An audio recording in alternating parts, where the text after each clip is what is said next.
안녕하세요. 경자입니다. 최근에 미국 시장이 크게 흔들리다 보니까 주식 시장이 여전히 불안한 흐름을 이어가고 있거든요.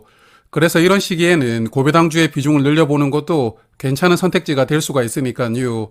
지난번에 한국 코스피 200에 투자하는 커버드콜 상품에 대해서 말씀을 드려보았으니까 오늘은 한국 고배당주에 투자하는 종목에다가 커버드콜이 적용되는 상품들을 한번 정리를 하고 말씀을 드려봅니다. 자, 제가 지난번에 한국 코스피 200을 투자하는 커버드콜 상품들을 정리할 때도 말씀을 드렸던 내용이지만 일단 한국 시장에 투자하는 커버드콜 상품은 비과세 혜택이 있거든요. 분배금 중에서 투자하는 종목들의 배당금으로 지급하는 부분에 대해서는 과세가 되지만 옵션 프리미엄으로 지급하는 부분은 비과세 적용을 받는데요. 그래서 분배금을 지급하면 분배금 전체가 과세가 되지 않고 일부 금액에 대해서만 과세가 적용됩니다. 화면 보시는 종목으로 예를 들어보면 4월 2일에 지급된 분배금 100원 중에서는 88원이 과세가 되었지만 3월 5일에 지급된 분배금 72원 중에서는 1원만 과세가 되었고요. 그리고 1월 3일에 지급된 분배금 200원을 보면 과세된 분배금이 하나도 없었고요. 200원이 전부 비과세로 지급이 됩니다.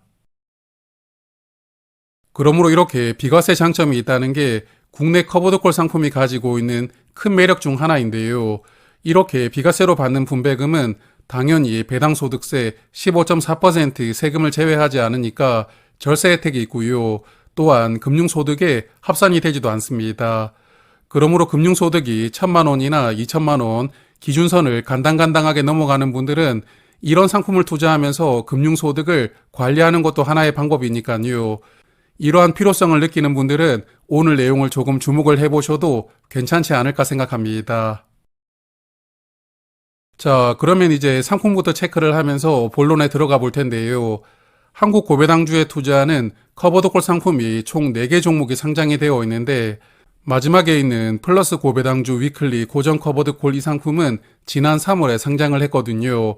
아직 상장한 지 시간이 얼마 되지 않았기 때문에 성과를 분석해 보려면 시간이 조금 더 필요하잖아요.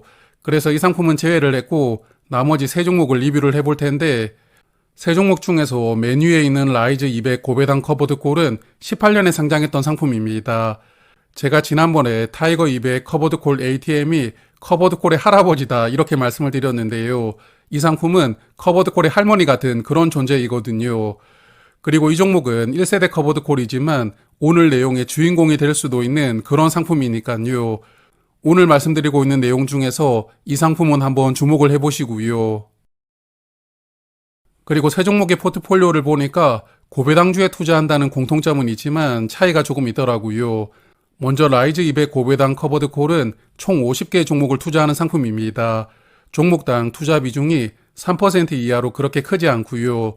SK텔레콤이나 LG유플러스 같은 전통적인 고배당주를 담고 있지만 하나투어라든지 한일시멘트 같은 국내 중소형 종목들까지 조금 폭넓게 담고 있다는 그런 특징을 가지고 있더라고요. 그리고 가운데에 있는 플러스 고배당주 커버드콜은 30개 종목을 투자하는 상품이거든요. 우리금융지주나 하나금융지주 같은 금융 종목들과 기아나 SK텔레콤 같은 고배당주 중심으로 투자를 하고 있는 상품입니다.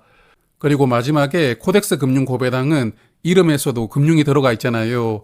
국내 금융 종목 딱 10개만 투자를 하는 상품인데 그래서 포트폴리오를 보시면 4대 금융지주가 높은 비중으로 투자가 되고 있고요. 이외에 삼성화재나 NH투자증권 같은 금융 고배당주도 함께 담고 있는 그런 상품입니다. 그리고 분배율을 체크를 해보니까 라이즈 200은 3월 분배금으로 61원을 지급을 했거든요. 3월 분배금을 연환산을 해보면 연 분배율은 8.8%로 예상이 되고요. 플러스 고배당주 커버드콜은 3월 분배금으로 138원을 지급을 했으니까 연환산을 해보면 연간 분배율은 18% 정도로 예상됩니다. 그리고 코덱스 금융 고배당도 최근 분배금을 연환산했을 때 연간 분배율이 약 15% 정도로 예상이 되던데요. 그래서 사실 이렇게 분배금을 많이 주는 상품들은 분배금을 받을 때는 기분이 좋잖아요. 그렇지만 분배락도 크게 나오기 때문에 투자하는 기간이 길어진다면 투자 원금이 줄어들 가능성은 높거든요. 그러므로 투자 원금이 크게 줄어드는 것을 원치 않는 분들은 한 번 더 고민을 해보실 필요가 있는 상품들입니다. 그리고 최근 1년간 지급된 분배금 중에서 과세가 된 분배금이 어느 정도 되는지도 살펴보았는데요. 먼저 라이즈 상품은 최근 1년간 680원 분배금을 지급했던데 그 중에서 과세가 된 분배금은 318원입니다. 그러므로 이 종목은 분배금 중에 절반 정도만 비과세 혜택을 받을 수가 있었기 때문에 다른 커버드콜 상품에 비해서는 비과세 혜택이 조금 약하다고 볼 수가 있겠고요. 그리고 플러스나 코덱스 상품은 아직 상장한 지 1년이 되지 않았거든요. 부정확할 수가 있겠지만 여하튼 현재까지 지급된 분배금 중에서 플러스는 23% 비율로 과세가 되고 있었고요. 코덱스는 35% 비율로 과세가 되고 있었습니다. 그러므로 과세율 측면으로 보면 플러스 상품이 가장 크게 비과세 혜택이 적용되는 상품이었고요. 반대로 라이즈 상품은 거의 분배금 절반이 과세가 되고 있었기 때문에 과세율 측면으로 보면 비과세 혜택은 조금 약하다고 볼 수가 있는 그런 상품이라는 점도 참고를 해보시면 어떨까 생각합니다. 자, 그러면 오늘 내용의 핵심이죠. 성과를 비교를 해볼 텐데 먼저 최근 한 달입니다. 세 종목은 한 달간 성과 차이가 크게 나지 않더라고요.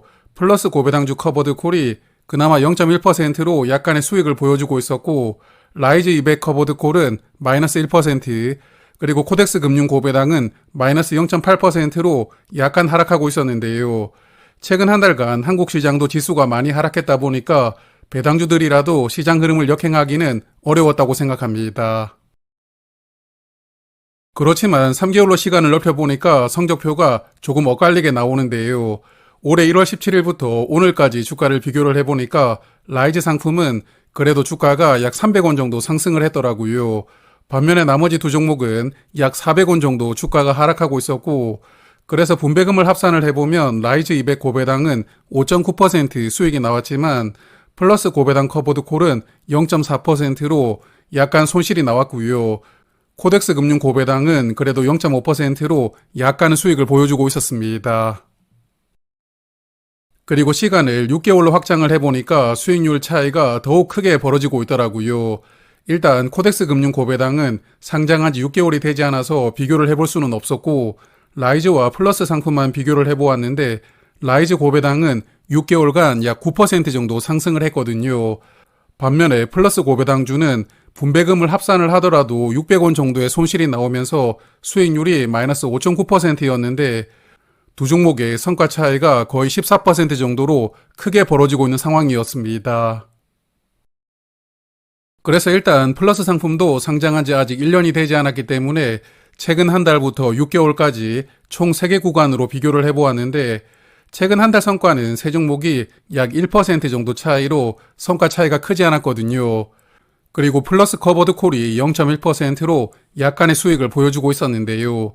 그렇지만 3개월과 6개월로 시간을 넓혀보면 성과 차이가 많이 벌어지고 있는데 여기 수치를 보시면 아시겠지만 최근 6개월간 성과는 확연하게 라이즈 200 고배당 상품이 좋았다고 볼 수가 있는 그런 결과입니다. 그리고 플러스 커버드 콜은 최근 6개월간 마이너스 5.9%로 아쉬운 흐름을 보여주고 있었는데요. 이 상품에 대해서 조금 더 말씀을 드리고 넘어가겠습니다. 자, 플러스 커버드 콜 이 상품은 한국 대표 고배당 ETF 중 하나인 플러스 고배당주와 투자하는 종목이 동일합니다. 그래서 플러스 고배당주와 성과를 1대1로 비교를 해보았는데 6개월 동안 오리지널 상품도 주가는 470원 정도는 하락하고 있더라고요. 그렇지만 분배금을 합산했을 때 실제 수익률이 0.6%로 거의 보합 수준이었는데 플러스 커버드 콜은 성과가 마이너스 5.9%로 오리지널 상품 대비 성과 차이가 크게 벌어지고 있습니다. 그래서 아무리 커버드 콜이 적용된다 하더라도 이해하기가 어려운 성과 차이를 보여주고 있기 때문에 이 상품이 도대체 어떤 구조를 가지고 있는지 조금 찾아보았거든요. 그렇지 않아도 하나자산운용에서 투자자분들에게 항의를 많이 받고 있어서 그런지는 모르겠지만 이 상품의 구조를 자세하게 설명을 해두었더라고요. 간단하게 말씀을 드려보면 오리지널 상품인 플러스 고배당주가 주가가 7% 상승을 하고 코스피 200이 3% 상승을 했다. 이렇게 가정을 해보면 이 상품은 주가가 4% 상승하는 그런 구조입니다. 거기다가 약간의 옵션 프리미엄을 얻을 수가 있게 되고요. 반대로 플러스 고배당주는 주가가 마이너스 1% 하락했는데 코스피 200이 3% 상승을 했다면 이 상품은 주가가 4% 내려가는 그런 구조를 가지고 있다고 하거든요. 그래서 결론적으로 이 상품은 플러스 고배당주가 코스피 200보다 주가가 더 많이 올라가야 이 상품도 주가가 상승하는 그런 구조를 가지고 있는데, 사실 최근에 출시가 되고 있는 커버드콜 상품과는 조금 다른 독특한 상품 구조를 가지고 있는 그런 상품입니다. 그래서 운용사 입장에서는 코스피 200보다 본인들의 플러스 고배당주가 주가가 더 많이 상승할 테니까 이렇게 상품을 설계를 했다고 하더라고요. 하지만 앞서 보셨겠지만 최근 6개월 동안은 운용사가 예상한 대로 결과가 나오지 않았고, 그러다 보니 플러스 커버드콜 상품은 더욱더 어정쩡한 성과를 보여주는 그런 결과가 나왔거든요. 그래서 지난달에 플러스 고배당주 성과를 거의 따라가면서 상승분이 반영될 수가 있는 그런 상품을 출시를 했는데, 사실 이 상품이 작년에 출시가 되었어야 되는 게 아닌가 그런 생각이 들더라고요. 여하튼 플러스 고배당주 위클리 커버드 콜은 상장하고 지금까지 계속 손실을 보여주고 있으니까요. 소위 제사를 깎아서 분배금을 주고 있는 상황이고, 거기다가 주가는 더 빨리 떨어지고 있는 그런 안 좋은 모습을 계속 보여주고 있는데, 앞으로는 반등이 나올지 지켜보도록 하고요. 다시 내용을 이어가도록 하겠습니다. 자, 그래서 라이즈 200 고배당은 성과가 상당히 좋았는데 마지막으로 1년 성과도 비교를 해보았습니다. 1년간 주가 상승과 분배금을 합산을 해보니까 투자 수익률이 무려 22.6%이더라고요.